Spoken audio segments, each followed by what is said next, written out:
Hey, this is Yulia and welcome to my channel. Here I talk all things Canada, travel in the world, learn languages and much more.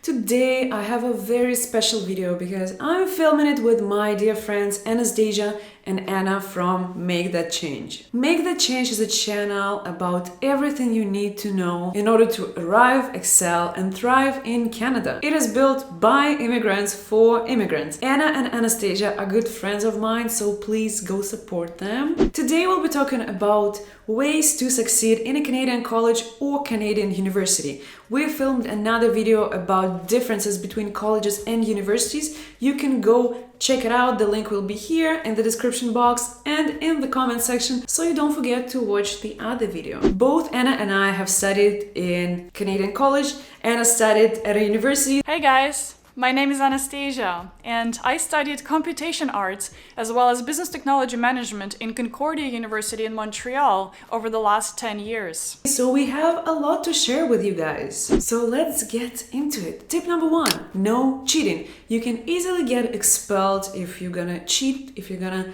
take someone else's work and say that you wrote it. Never copy and paste things from the internet. It is so easy to find where you got this information from. Profs at my college, they had a software where they can actually type the text that you've submitted and then they'll be like, you took this part from this website and that part from that website. But also, not only teachers but students like myself, we had access to this software so you can actually check your work before submitting it. Getting caught is a serious offense and you can get kicked out of college like super easy, so please be careful. If you're not quite sure, you can always use some kind of information as references, but two things. You can either say it's a reference, here's where I got the text from. Second, you can always rewrite the information you wanna tell in your own words. So please, again, no copy pasting, no taking information from the internet.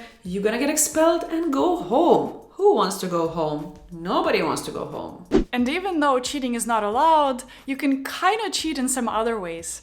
For instance, you can Google your homework. When you get your assignments like multiple choice questions or maybe case studies or open-ended questions, you can always use internet and try to find previous multiple choice questions. There's no way for you to be detected for cheating on the multiple choice questions. Or you can just find some ideas and inspiration from existing solutions to the problems. Just make sure that you don't copy-paste things word for word. And the same thing can be applied for previous exams. You can just search online for the specific class and specific types of questions that are asked on exams and prepare for that in advance. Tip number 3, if you do not understand something, don't hesitate and ask your TAs, teacher's assistants. You can always find peers on campus that might help you with your assignments or with the information that you didn't understand.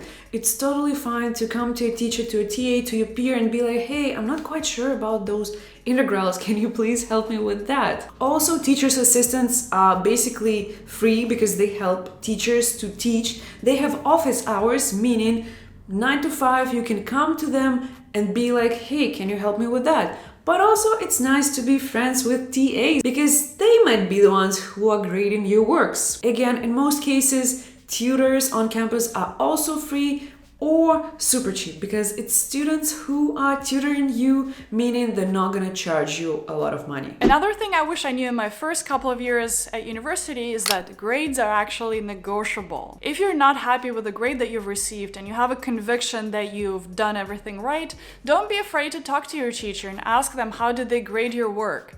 We all make mistakes and some professors are willing to admit their mistakes. Just make sure you show your professor that you really care about the subject, you really want to learn, and that way you'll start building a good relationship with the professor, so they'll be much more likely to investigate your grade and maybe even give you a better grade. You also typically get a grades breakdown in the beginning of each semester or each time you have to take an exam. So all you have to really do is understand your grade breakdown structure and make sure that you check all the check marks there to get an A. My favorite tip is form study groups. Make friends with people from your group, from your class, and study together. It's gonna be so much fun. If you missed something, you can always ask your peers and be like, I'm not quite sure about that one, can you please help me out? We used to go to pizza places, to coffee shops, to bars to study. So this way you're meeting people, you're having fun, but you're also studying. So don't underestimate the study groups because they're not that boring all the time. If you want to optimize your university life for experience and connections, you have to participate in student associations. It costs you nothing, just your time. And taking part in different associations will allow you to gain some experience that you can put on your CV and will allow you to build some connections. Many school associations also partner up with employers, so this is just a good way for you to get connected to those prospective employers as part of those associations. And lastly, if you don't want to join student associations, there's tons of volunteer causes to take part in. Canadians love volunteering on your CV, so just make sure you find something that you're really passionate about. Involvement in associations for me was critical for building my career.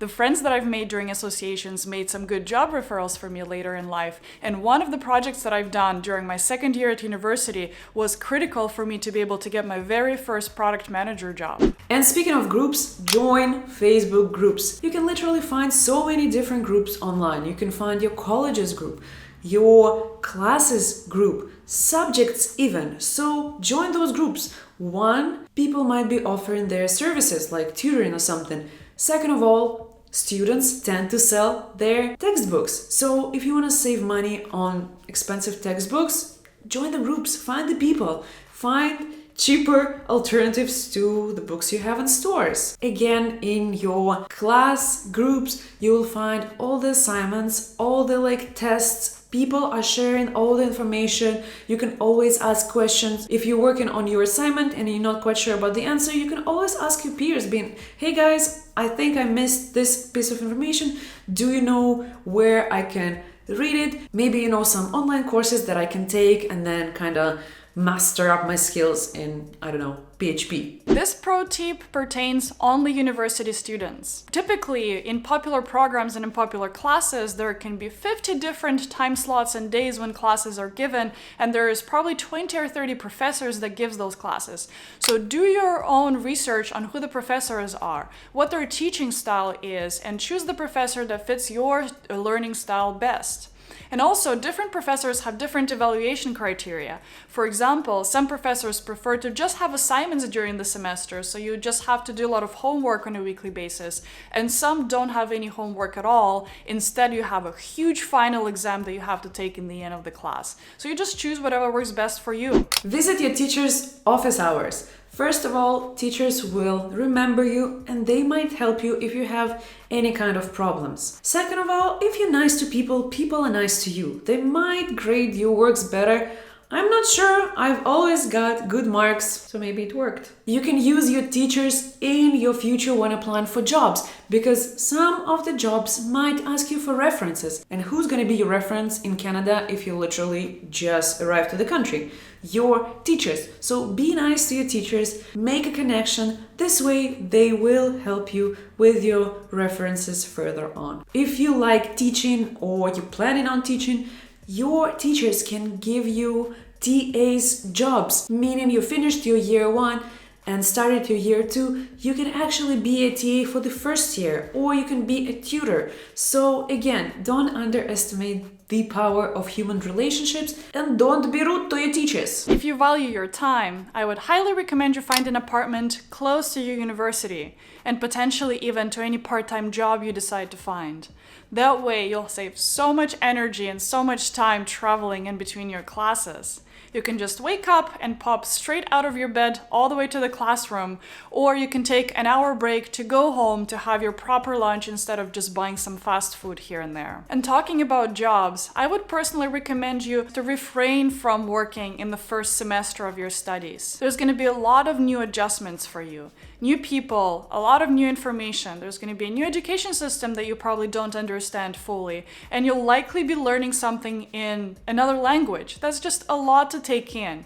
Do give yourself some space to assimilate and feel comfortable in your new program. And then you'll always be able to find a job later on because you'll have a lot more confidence and energy. And a pro tip, if you're planning to study in Canada for many years, wait till you get your permanent residency, because then you will study at local prices. So if you're planning to become a doctor or a lawyer, you can take the college program, then work, get your residency, and then you can get your master's or PhD literally 3 times cheaper. So don't forget about that. All in all, have fun, make friends, network, and don't stress too much. I know new country, new school might be stressful, but it's not that bad. I've been there, Anastasia been there.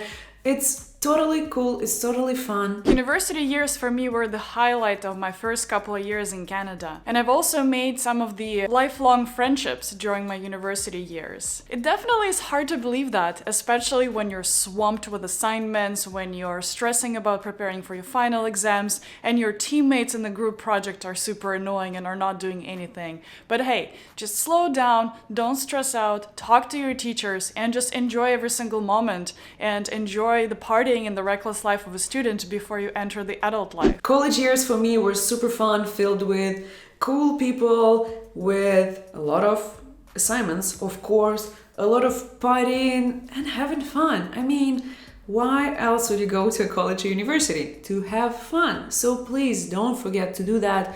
Don't stress out. It's gonna be all right. And if you're still not sure whether you want to go to college or university, check our second video about the differences between those two. I did my part and told everything I know about colleges in Canada. So please go check this out, and I'll see you next week. Bye!